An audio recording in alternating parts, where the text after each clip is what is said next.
Восемнадцатая сессия Государственного совета Чувашской Республики началась с минуты молчания в память о погибших во время пожара в Кемерово. Валерий Филимонов в своем выступлении дал оценку прошедшей избирательной кампании по выборам президента России. Явка избирателей по стране составила порядка 67%, в Чувашии – более 76%. Также председатель парламента напомнил об основном положении послания президента Федеральному собранию, в котором в числе приоритетных обозначена задача по обеспечению роста продолжительности жизни свыше 80 лет. С большим удовлетворением хочу отметить, что в 2017 году Чувашия достигла максимального в своей истории показателя продолжительности жизни, который составил почти 73 года. Уважаемые коллеги, сегодня все мы, парламентарии, представители органов власти, бизнес-структур, институтов гражданского общества, должны объединить свои усилия для решения масштабных задач.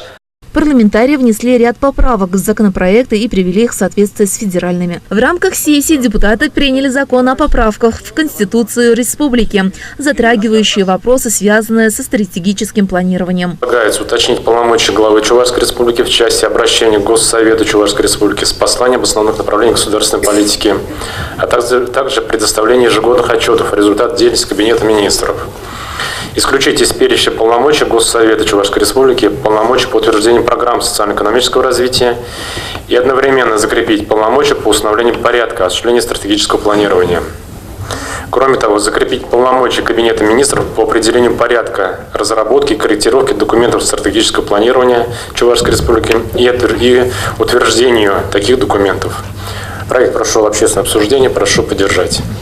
В Чувашии назначен новый мировой судья, и им стал Евгений Щетинин. На заседании были рассмотрены и другие законопроекты. В частности, изменилось квотирование рабочих мест для инвалидов. Для работодателей, численность работников которых превышает 100 человек, квота для трудоустройства инвалидов увеличена до 3% среднесписочной численности работников. В организациях от 35 до 100 человек квота определена в размере 2%. Как отметил министр труда, это позволит создать более 500 новых рабочих мест. В настоящее время в республике действует 26 народных дружин общей численностью 478 человек. Депутаты поддержали и новую инициативу, связанную с участием граждан в охране общественного порядка. Теперь органы местного самоуправления могут осуществлять материальное стимулирование деятельности народных дружинников, устанавливать для них льготы и компенсации. Устанавливать дополнительные льготы и компенсации для народных дружинников, гарантии правовой и социальной защиты членов семей народных дружинников в случае гибели народного дружинника в период участия в мероприятиях по охране общественного порядка и использовать иные формы их материальной заинтересованности и социальной защиты, не противоречащие законодательству Российской Федерации.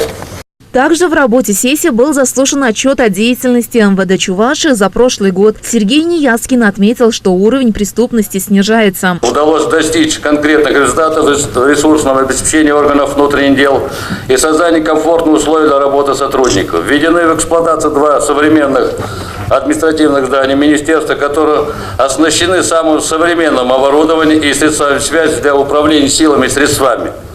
В них размещены 320 сотрудников, открыта ДНК-лаборатория. Все ее специалисты прошли профессиональное обучение. На сегодняшний день уже раскрыто 66 преступлений, в том числе убийство новорожденного ребенка, труп которого был обнаружен в мусорном контейнере города Канаши в апреле 2017 года. Проведен капитальный ремонт специального приемника управления по городу Чебоксары и в изоляторе временного содержания отдела Новочебоксарск.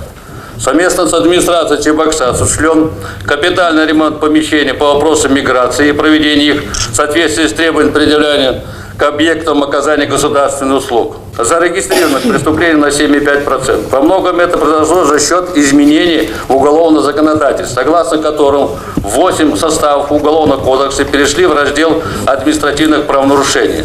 На треть уменьшилось число разбоев, изнасилований, мошенничеств, краж, угон автотранспортных средств, поджогов. Отмечается снижение преступности по 75 статьям Уголовного кодекса.